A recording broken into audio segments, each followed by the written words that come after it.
জলাবদ্ধতার মাঝে সন্তানকে বাবার আগলে রাখার চেষ্টা, চলমান বন্যা পরিস্থিতি নিয়ে এমন শিরোনামে একটি ভিডিও ভাইরাল হলে আবেগে স্পর্শ হয় লাখো মানুষের হৃদয়। কিন্তু ফ্যাক্ট চেক করে দেখা গেল ভিন্ন চিত্র।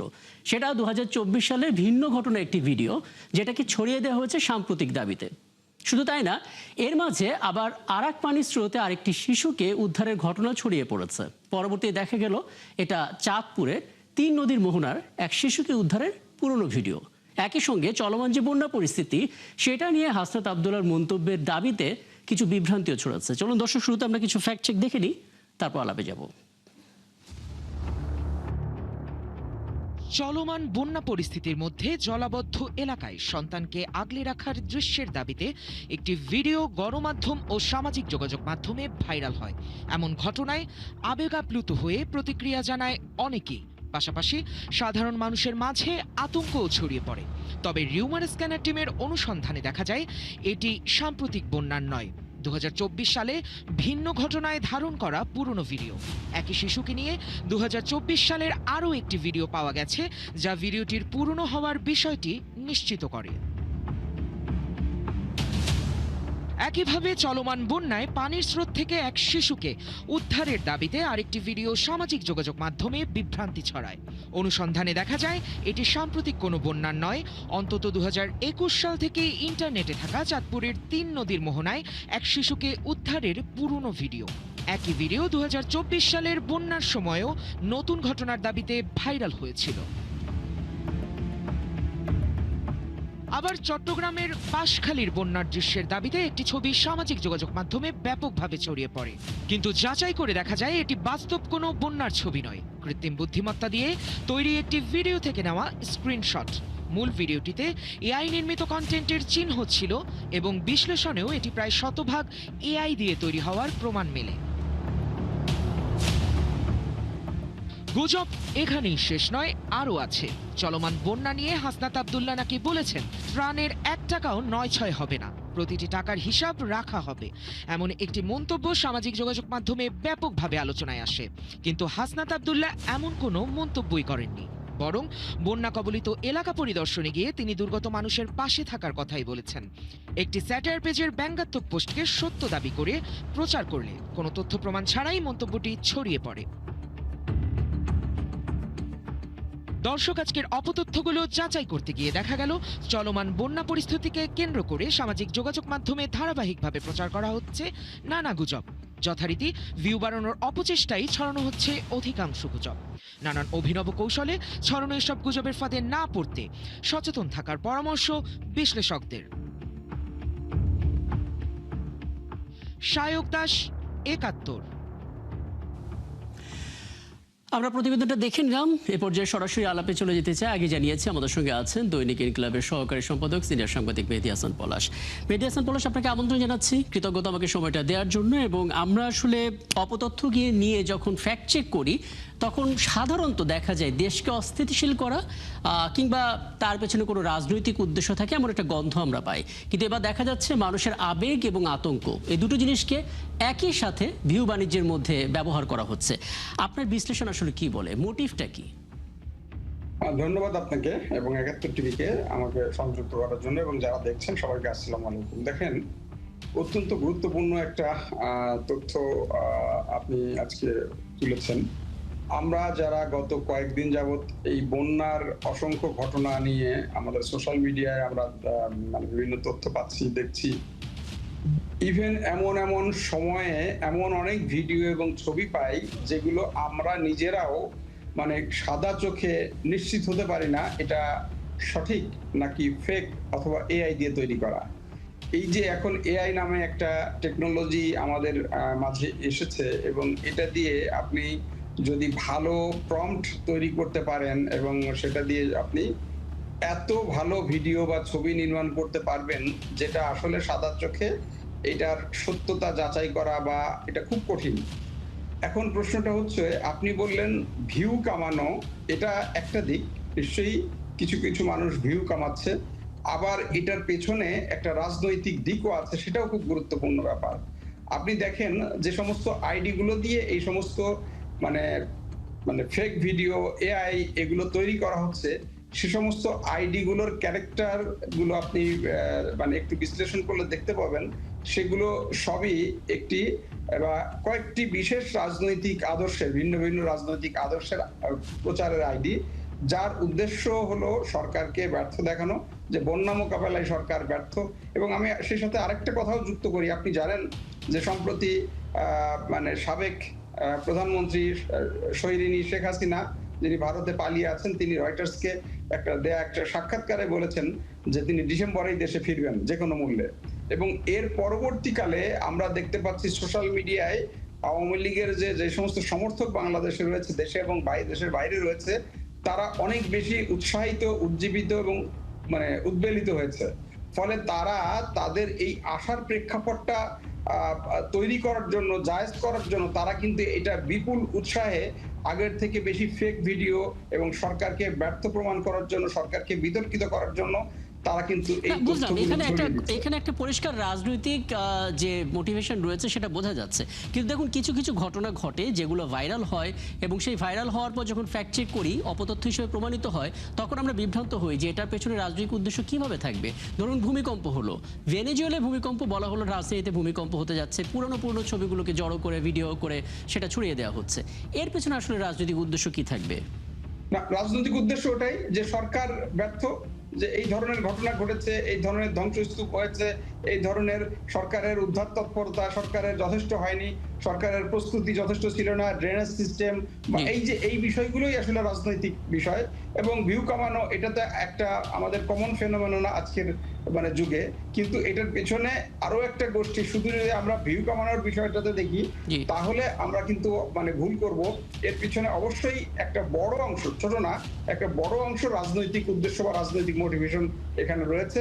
এবং তাদের লক্ষ্য সরকারকে বিতর্কিত করা, সরকারকে ব্যর্থ প্রমাণিত করা, এবং ওই যে একজন নির্দিষ্ট রাজনৈতিক দলকে বা দলের নেত্রীকে বা তাদের ফিরে আসার প্রেক্ষাপট তৈরি করা। এটা অত্যন্ত মানে সুস্পষ্টভাবে রয়েছে। এবং আমি যেহেতু অত্যন্ত মানে ভাইব্রেন্ট ইন সোশ্যাল মিডিয়া, আমরা এগুলো বুঝতে পারি। কিন্তু প্রশ্নটা হলো যে এই ভিডিওগুলো যেভাবে মানে প্রথম যখন আসে এবং আসার পরে যেভাবে এবং যত দ্রুত ভাইরাল হয়, ভাইরাল হওয়ার পরে আমাদের দেশের ফ্যাক্ট চেকিং যে সিস্টেমটা, এটা এতটা দুর্বলতা, এতটা শক্তিশালী না। আপনি দেখেন, আমরা যদি মানে মিডিয়ার কথা চিন্তা করি, এই যে আপনাদের ৭১ টেলিভিশন, আমি এখানে আগেও অনেকবার সংযুক্ত হয়েছি, বাংলাদেশে এই ৭১ টেলিভিশন যেভাবে কন্টিনিউয়াসলি এই ফ্যাক্ট চেক বা এই অপতথ্যগুলো মোকাবেলার জন্য একটা দায়িত্বশীল ভূমিকা পালন করছে, এই ভূমিকাটা যদি বাংলাদেশের সকল মিডিয়া প্রচার করতো তাহলে হয়তো কিছুটা আমরা এখান থেকে মুক্তি পেতে পারতাম।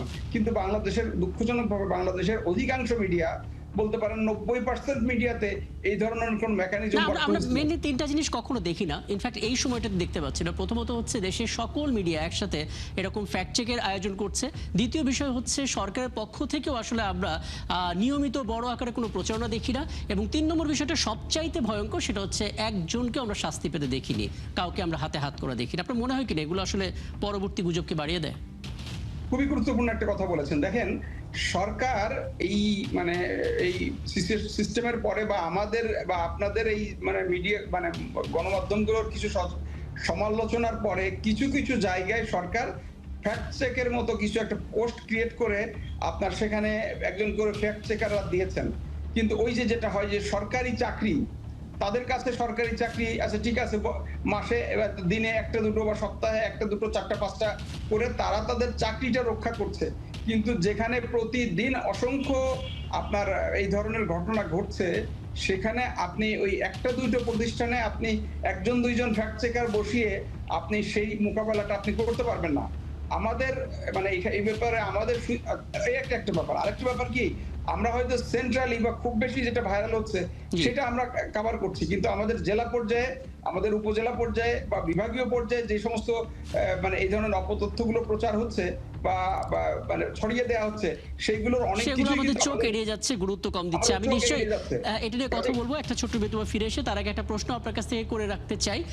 আপনি বলছেন পলাতক যে শক্তি তারা এই অপপ্রচারটা চালাচ্ছে, সরকারকে ব্যর্থ প্রমাণ করার একটা চেষ্টা তারা করছে, কিন্তু আপনি কি খেয়াল করেছেন বট বাহিনী বলে একটা নাম শোনা যাচ্ছে, খোদ দেশের মধ্যে থেকে কাজগুলো করছে, তারা কতটা অপতথ্যে নিয়ে সোচ্চার, সেটা নিয়ে একটু আলাপ করার চেষ্টা করব। আমরা বারবার বলছি আসলে দেশের বাইরে থেকে গুজব ছড়ানো হচ্ছে, কিংবা পলাতক যে শক্তি তারাও দেশকে অস্থির করার জন্য গুজব ছড়াচ্ছে, কিন্তু নিজ দেশের মধ্যে অনেক বট বাহিনীর কথা শোনা যায়।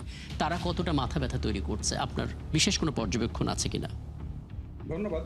আপনার এই সুনির্দিষ্ট প্রশ্নের উত্তর দেওয়ার আগে আমি আগের প্রশ্নের এক লাইনে একটা কনক্লুড করি। মানে আমার প্রস্তাবটা ছিল বা পরামর্শটা ছিল যে সরকারের তথ্য এবং আইন শৃঙ্খলা এবং প্রশাসনিক পর্যায়ের প্রত্যেকটা ইউনিটে, অর্থাৎ উপজেলা, জেলা এবং সেন্ট্রাল পর্যায়ের প্রত্যেকটা ইউনিটে এই ফ্যাক্ট চেকারের মতো একটা সিস্টেম থাকা দরকার। প্রয়োজনে যে সমস্ত বিদ্যমান কাঠামো আছে তাদেরকে ফ্যাক্ট চেকিং ট্রেনিং দিয়ে এটা করে এইটা মোকাবেলা করতে হবে। আপনি যে সুনির্দিষ্ট প্রশ্নটা করেছেন বট বাহিনীর কথা বলি, দেখেন আমি কিন্তু বলেছিলাম যে সরকারকে যারা ব্যর্থ দেখাতে চায় তারা সবাই করছে। আপনি যে বট বাহিনীর কথা বলছেন, সেই বট বাহিনী অনেকে এটাকে আল বটর বাহিনী বলে। তো এদের সবচেয়ে অন্যতম ভিকটিম আমি নিজে। আচ্ছা, আপনি আমার পার্সোনাল মানে ফেসবুক ইয়েতে গেলে দেখবেন যে এখানে কোন রকম মানে তাদের বিরুদ্ধে লেখার দরকার নাই, তাদের পছন্দ না এমন কোন পোস্ট দিলে আপনার তারা সেখানে আক্রমণ করতে থাকে। এবং আক্রমণ করার তো নানা রকম সিস্টেম থাকে, মানুষের সমালোচনা হতেই পারে।